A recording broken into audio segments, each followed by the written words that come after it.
the space program to the moon, the Vietnam War, and the Cuban Missile Crisis. During these events, America looked to one young man, 35th President of the United States, John Fitzgerald Kennedy, or JFK. Probably no historical figure exemplifies youth and vigor as JFK did. Because of this attitude of JFK, the world mourned when he was assassinated in 1963.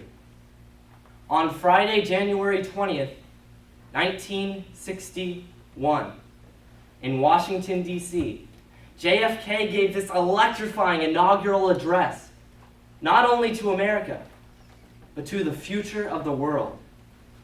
Because of passionate speeches such as this, JFK has left an unforgettable legacy.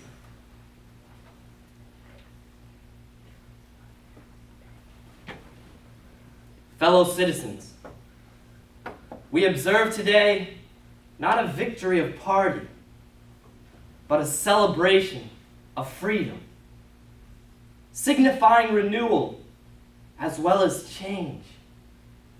For I have sworn before you and Almighty God the same solemn oath our forebears prescribed nearly a century and 3/4 ago.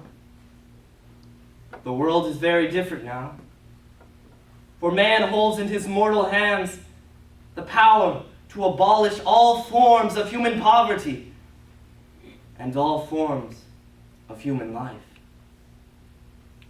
Let the word go forth from this time and place to friend and foe alike, that the torch has been passed to a new generation of Americans, born in this century, tempered by war, disciplined by a hard and bitter peace, proud of their ancient heritage, and unwilling to witness or permit the slow undoing of those human rights to which this nation has always been committed.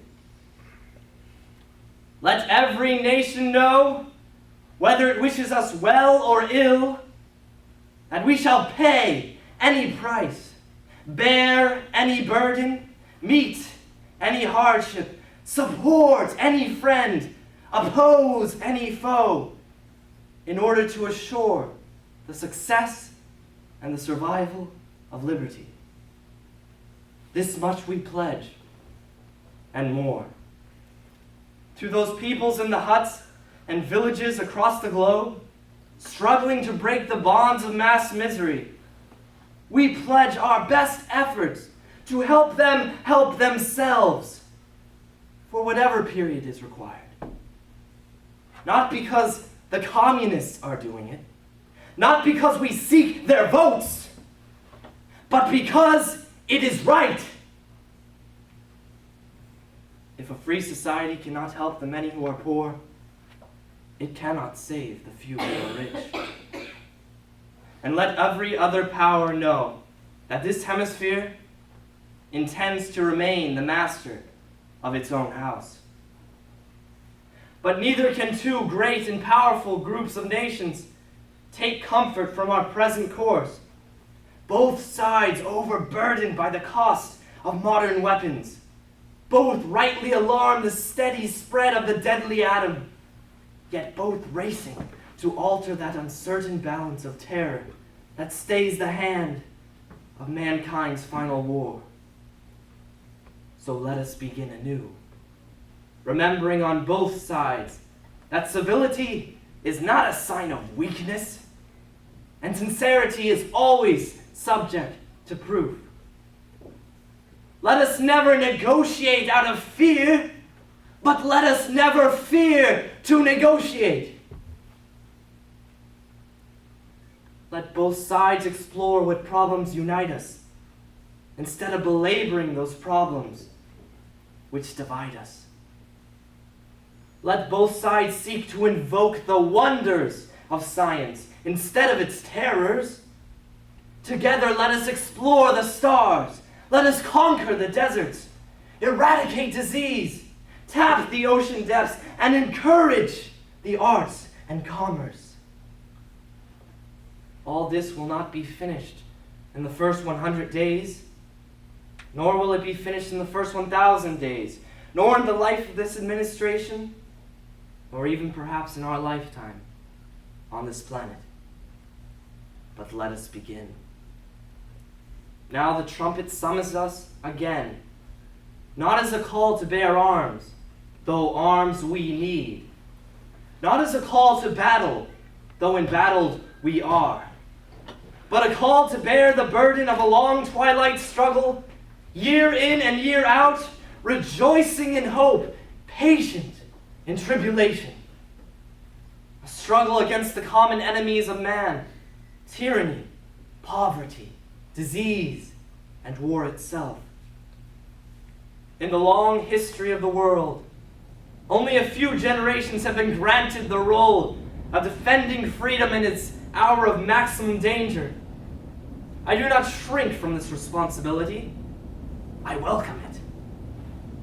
I do not believe that any of us would exchange places with any other people or any other generation. The energy, the faith, the devotion which we bring to this endeavor will light our country and all those who serve it. And the glow from that fire can truly light the world. And so, my fellow Americans, ask not what your country can do for you. Ask what you can do for your country. My fellow citizens of the world, ask not what America will do for you, but what together we can do for the freedom of man. With a good conscience, our only sure reward, with history, the final judge of our deeds, let us go forth to lead the land we love, asking His blessing and His help, but knowing that here on earth, God's work must truly be our own.